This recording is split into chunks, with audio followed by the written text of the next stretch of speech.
Welcome back to the Sportsnaut interview. Today, we're talking to former Major League Baseball player Xavier Scruggs, but more importantly, former UNLV hustling Rebel.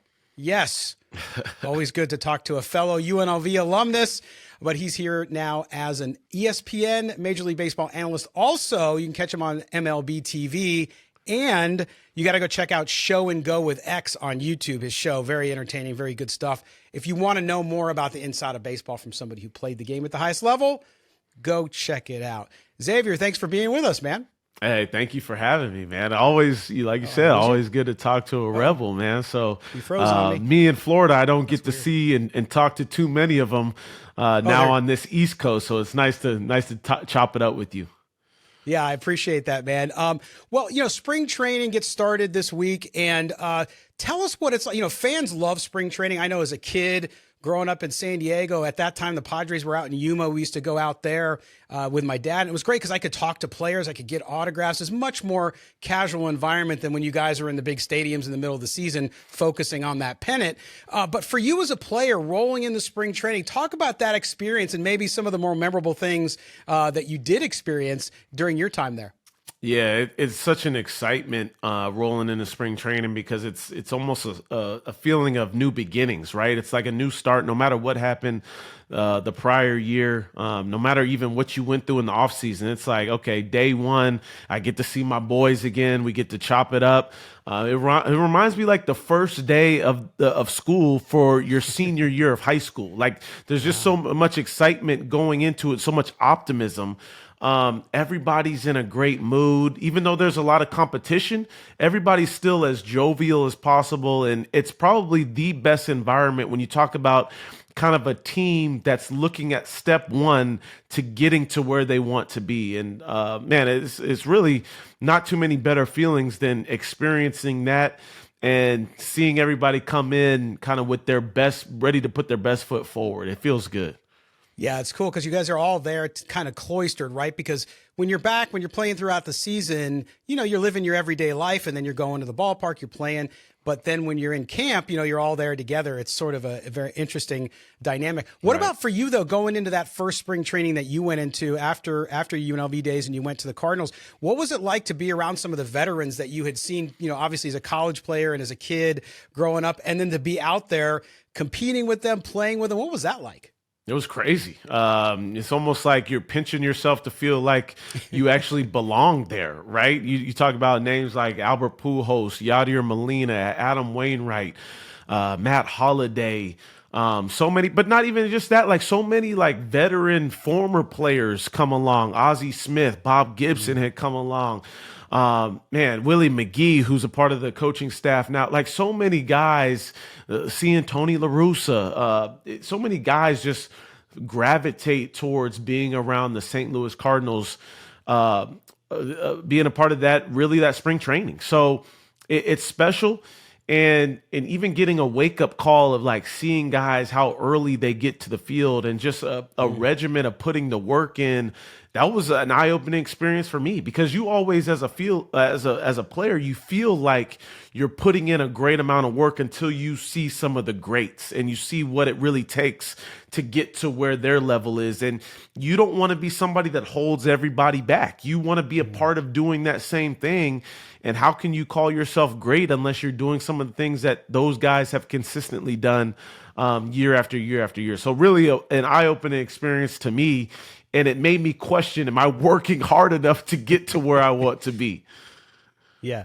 And that's incredible because that's what it's about. I mean, people look at baseball, they see a game, but you're professionals, right? And so to learn how to be a professional, just like we all do, no matter what business we go into, you learn from mentors, you learn from the best, because if you want to be the best, you watch what the best do. Obviously, great examples of that throughout the game. All right, let's talk about baseball this year. Coming into this season, I mean, the LA Dodgers, I mean, you look at these guys and what they were able to do with Yamamoto, with Ohtani in the offseason. I mean, how can this team live up to the expectations unless they win a World Series? Do you think it's that heavy for the Dodgers this year because of all those moves they made? Yeah, I think it is. And I think like that's kind of been an expectation even before an Ohtani got there. And even before a Yamamoto is like, when are we going to get over this hump besides our 2020 year that we won the World Series? So I feel like, you know, even without Ohtani on the mound and you still bring in a Yamamoto, a Tyler Glass now, and you still have guys like Bobby Miller who will compete at a high level in this rotation. And then you bring some of the free agents over. It's hard not to imagine this team and having a roster that can beat the Braves. And I think you have to look at the Braves as the other NL team that you're ultimately trying to get past. Forget any of the other teams, the Phillies, forget your own division. You're looking straight at the Braves and what they did last year. And how do you get past that as far as putting that roster together? The expectations are going to be extremely high, and it's not just going to be this year, right? You sign these guys to decade-long deals. It's going to be year after year after year. So I think that's what's exciting about the Dodgers team is that the expectations are at such a high level. How do you ultimately meet those? The only answer is winning a World Series.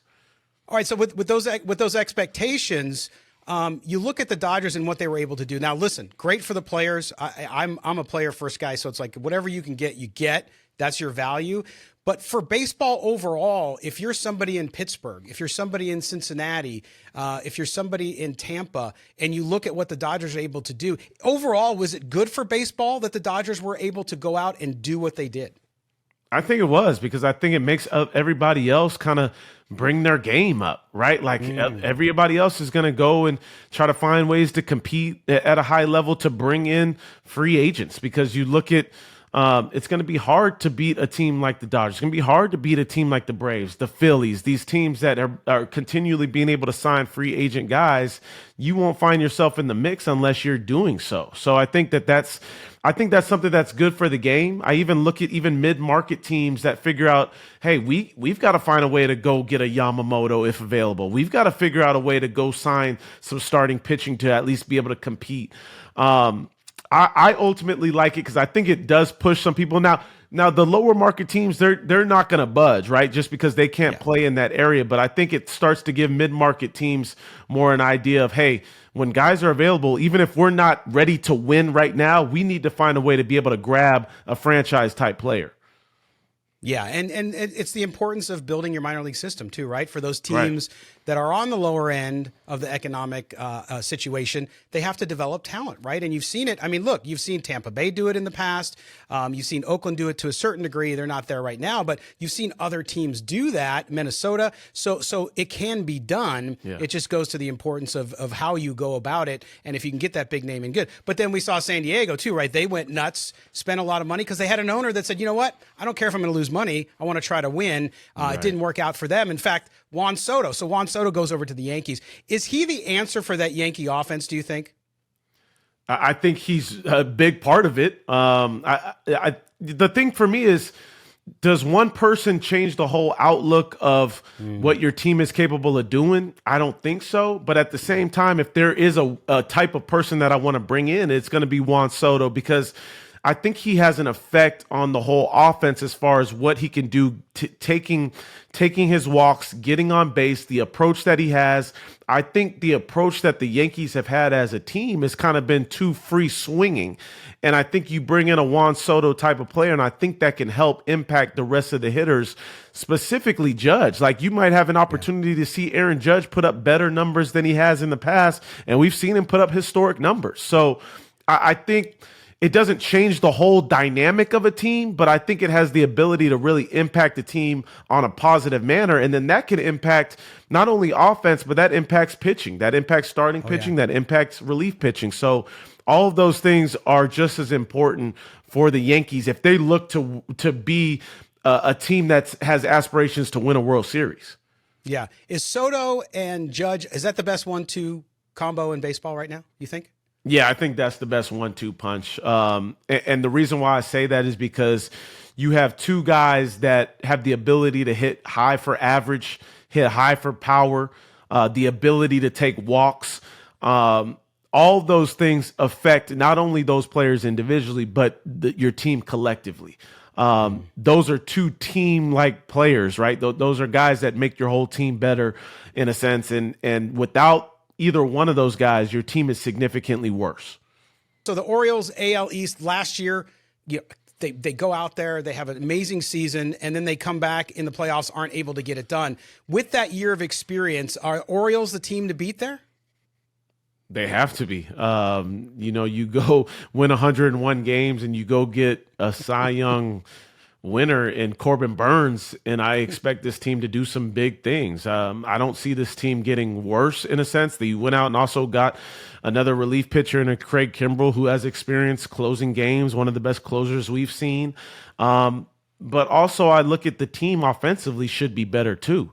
You get another year under the guys' belts that are younger players, right? And also Jackson Holliday might be an impact player on this team here pretty soon.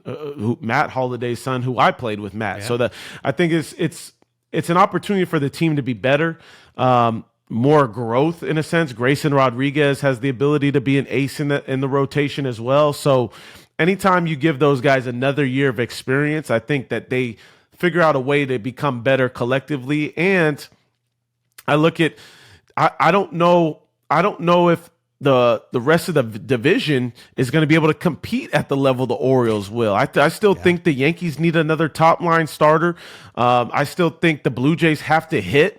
And then the Rays, they lost a couple starters due to injuries. So the Orioles are the team to beat for me.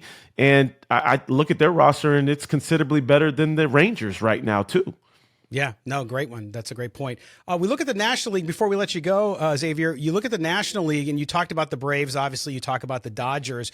Who's a team there that can surprise maybe that's sneaking up on folks between what they did last year and coming in the 2024 season? Yeah, it may be tough for the Diamondbacks to surprise teams, but I think that they're definitely gonna make it tough. They went out and made some moves this offseason too.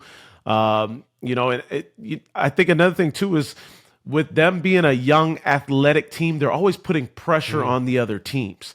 So if they find themselves in close games, their bullpen got a lot better in the second half. If they find themselves in close games, I think they have an advantage. They always seem a way to handle the baseball the right way. And I think defensively, that's going to be a big part of what they have to do this season. But they went and got another starter, which was big, and Rodriguez coming over from the Tigers. But yeah, the team should be significantly better. I don't know if they're going to sneak up on anybody. That's the only thing. The Phillies will be right there as well. And I expect the Cardinals to bounce back. They had a tough season last year, but that offense is highly capable of putting together runs, and they went and got 3 starters too. Yeah, that NL Central is going to be interesting with those 3 teams. The Cardinals clearly the best when you look at the roster, but then of course you have the Cubs if Bellinger goes back there, and then the Reds are a really young team who's gotten better pitching wise. So we'll see how it all works out. But we know we can watch you over on MLB TV and of course ESPN, and make sure you check out Show and Go with X on YouTube as well. All right, my friend, I appreciate you spending some time with us, and we'll catch up with you once the season gets started. Hey, thank you for having me. All right. Go Rebels, X. We'll see you next time, buddy. Thank you.